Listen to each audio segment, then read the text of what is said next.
Praise the Lord. आप सभी को जय मसीह की। एक बार फिर से मैं परमेश्वर का धन्यवाद करती हूँ कि परमेश्वर ने मेरे जीवन में ये दिन दिखाया और मैं आप लोगों के सामने आ सकी।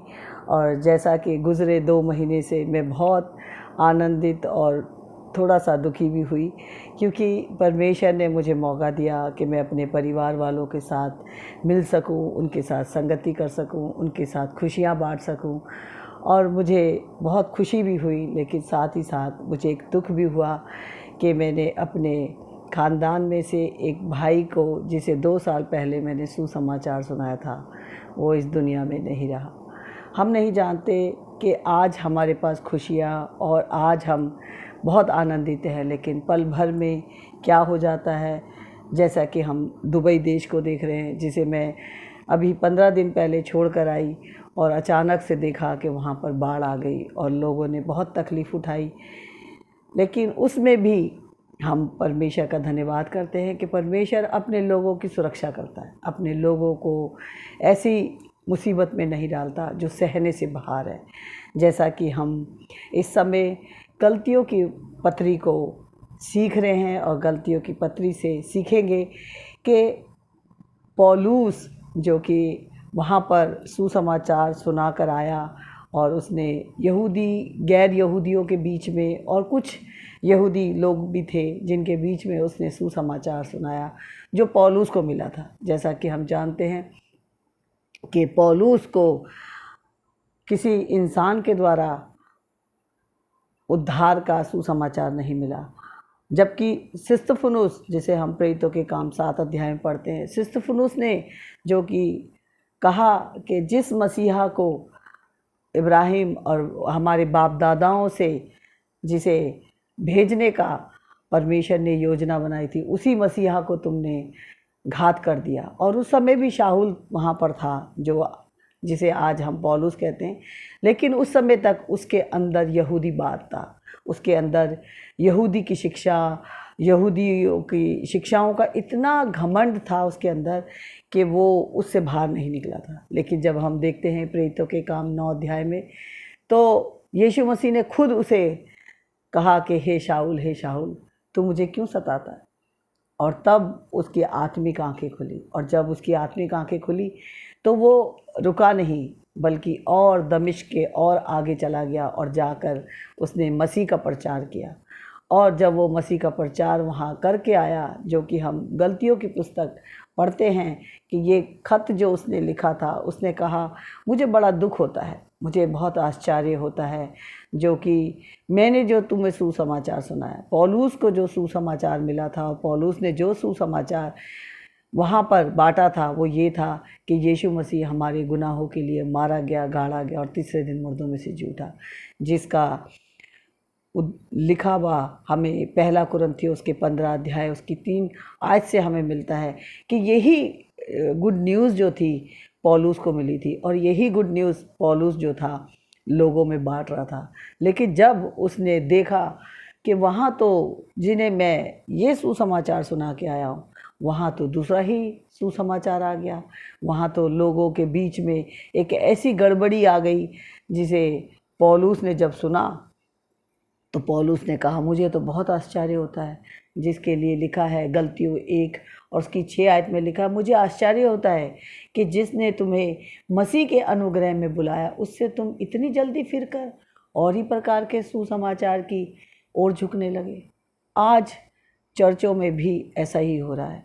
मसीह की वो जो खरी शिक्षाएं हैं, वो मसीह की जो शिक्षा, जो कि यीशु मसीह हमारे गुनाहों के लिए मारा गया, गाड़ा गया और तीसरे दिन मुर्दों में से जी उठा, उसको छोड़कर लोग यहूदीवाद में जा रहे हैं। यहाँ तक कि वो लोग सोचते हैं कि अगर हम इस्राएल की शॉल पहन लेंगे या हम इस्राएल के तौर तरीके से हम क्या कहते मसीह की खिदमत करेंगे तो हम यहूदी हो जाएंगे। हम यहूदी नहीं हो सकते, हम पैदा गैर जात हैं, हम अन्य जातियों में से हैं, जैसे पौलुस ने सुसमाचार सुनाया। और मैं और आप तो बहुत लकी हैं कि हिंदुस्तान में थोमा आया और थोमा ने आकर मसीह का सुसमाचार सुनाया। लेकिन आज हम देखते हैं कि कलीसियाओं में यहूदीवाद को बहुत बढ़ावा दिया जा रहा है। यहूदीवाद की शिक्षाओं के ऊपर बहुत ज़ोर दिया जा रहा है। हम यहूदी नहीं हैं, हमें प्रभु यीशु मसीह का अनुग्रह मिला। जैसे पौलुस कहता है, परंतु वह दूसरा सुसमाचार है ही नहीं, पर बात यह है कि कितने ऐसे हैं जो तुम्हें घबरा देते हैं कि मसीह के सुसमाचार को बिगाड़ना चाहते। वो कहते हैं तुम्हारा उद्धार नहीं हुआ जब तक तुम मूसा की व्यवस्था पर नहीं चलोगे, जब तक तुम यहूदीवाद को नहीं अपनाओगे। ये तो शुक्र है कि आज कलीसियाओं में खतना पर जोर नहीं दिया जाता, वो सिर्फ नीली शॉल तक ही हैं, यहूदियों की शॉल तक ही हैं, और बस इस बात पर बिलीव करते हैं कि उद्धार पाने के लिए हमें क्या कहते ओल्ड टेस्टमेंट में भी जाना पड़ेगा। ओल्ड टेस्टमेंट तो हमें पाप से पहचान कराता है। अगर ओल्ड टेस्टमेंट ना होता, आज हमारे पास 66 बुक्स है।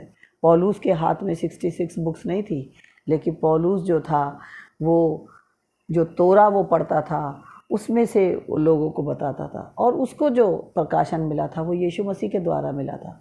किसी मनुष्य ने सुसमाचार नहीं सुनाया कि उद्धार पाने के लिए तुझे यीशु पर विश्वास करना होगा। लेकिन उसकी जब आंखें खुली तो उसने जब सुसमाचार सुनाना शुरू करा, आज मुझे और आपको भी बिरिया के लोगों की तरह होना पड़ेगा। हमें और आपको भी, जैसे कि प्रेरितों के काम 15 में हमें मिलता है कि बिरिया के लोग जो थे वो शास्त्रों में से ढूंढते थे, वो शास्त्रों में से ढूंढते थे, कहते थे कि जो ये कह रहा है वो सत्य है कि नहीं। क्या आज मैं और आप बाइबल को खुद से पढ़ते हैं, या हम जिस चर्च में जाते हैं, जो पास्टर हमें जैसी शिक्षा दे रहा है, या हम क्या कहते उनके बताए हुए रास्ते पर ही चल रहे हैं, या हम मसीह की उन गहरी बातों को जान पा रहे हैं जो कि 66 बुक्स में लिखी है, जिसके लिए पौलुस अपने लोगों को कहता है मुझे आश्चर्य होता है। और वो कहता है कि यदि हम या स्वर्ग से कोई दूत भी उस सुसमाचार को छोड़, कौन सा सुसमाचार, यही कि यीशु मसीह मेरे गुनाहों के लिए मारा गया, गाड़ा गया और तीसरे दिन मुर्दों में से जी उठा, अगर हम इस बात पर यकीन नहीं करते और जो हमने तुमको सुनाया है कोई और सुसमाचार तुम्हें सुनाए तो तुम श्रापित हो। ये बहुत बड़ी और भयानक बात है कि परमेश्वर के हाथों में पड़ना, जैसा कि इब्रानियों 10 उसकी 31 आयत में लिखा है कि परमेश्वर के हाथों में पड़ना बहुत भयानक बात है। हम मनुष्य का विरोध करें, हम उन शिक्षाओं का विरोध करें, ना कि परमेश्वर की जो सही शिक्षा है, जो आज्ञा है, उस आज्ञा को छोड़कर हम किसी और शिक्षा की ओर अपना ध्यान लगाएं। क्योंकि पौलुस कहता है कि अब मैं क्या मनुष्यों को मनाता हूँ या परमेश्वर को। आज आपको सोचना है कि मैं किसको प्रसन्न कर रहा हूँ, मनुष्य को या परमेश्वर को, क्योंकि परमेश्वर नहीं चाहता कि एक भी व्यक्ति नाश हो। और जो सच्चे दिल से यीशु को अपना प्रभु, अपना उद्धारकर्ता ग्रहण करता है, उसको इस बात को जानना है कि मैं मनुष्य को प्रसन्न ना करूं, बल्कि मैं परमेश्वर को प्रसन्न करूं। कहता है क्या मैं मनुष्यों को प्रसन्न करना चाहता हूं? यदि मैं अब तक मनुष्यों को ही प्रसन्न करता रहता तो मसीह का दास ना होता। आज वो व्यक्ति जो खरी शिक्षाओं में चल रहा है और जो खरी शिक्षाओं को बांट रहा है, क्योंकि वो मसीह का दास है, वो मनुष्य का दास नहीं। हमें मनुष्य का दास नहीं बनना, हमें अपने प्रभु यीशु मसीह का दास होना है।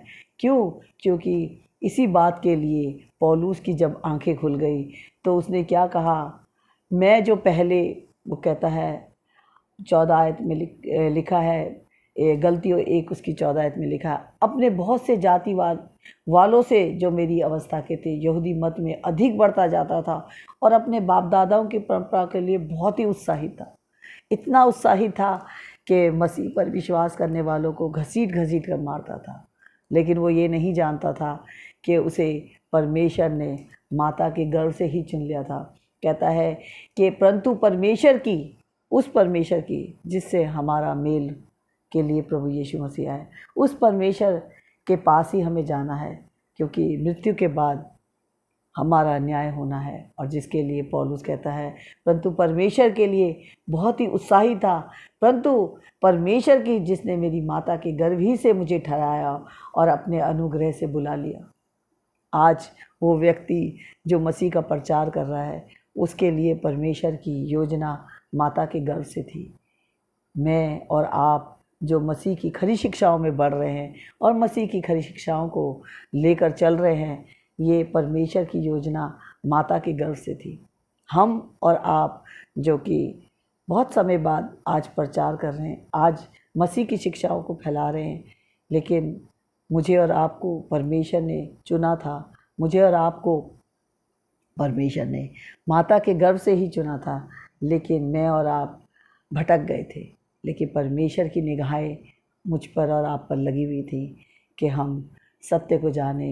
इसलिए पौलुस की जो चिंता थी, वही चिंता आज मेरी है कि मेरे मसीह भाई बहन जिन्होंने सत्य का सुसमाचार सुना है, कहीं वो उस सुसमाचार में तो नहीं चले गए, यहूदीवाद में तो नहीं फंस रहे, वो यहूदीवाद की शिक्षाओं में तो नहीं जा रहे।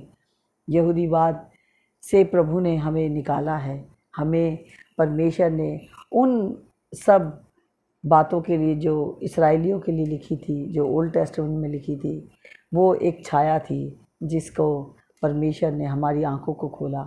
उस समय भी यहूदियों की आंखें खुली नहीं थी। जब मूसा परमेश्वर से बात कर रहा था, उस समय भी लोगों के अंदर था कि हमारे लिए देवता बना, और उन्होंने हारून को कहा कि हमारे लिए देवता बना।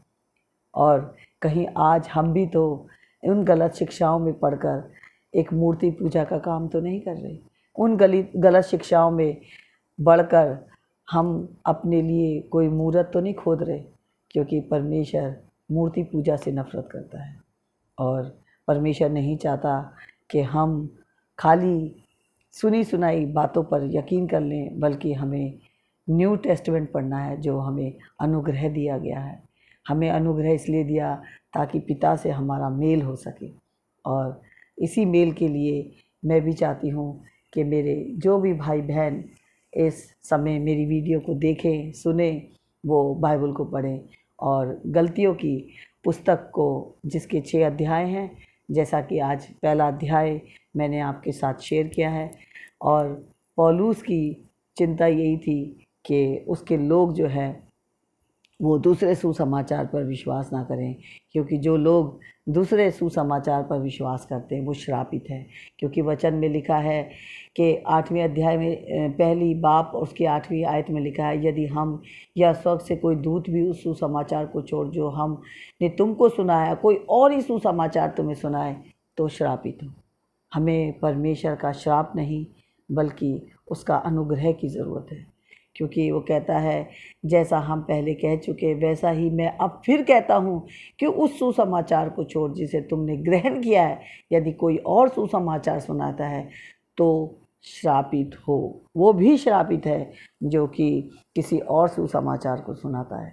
हमारे पास जो सुसमाचार वो यही है कि प्रभु यीशु मसीह मेरे गुनाहों के लिए मारा गया, गाड़ा गया और तीसरे दिन मुर्दों में से जी उठा।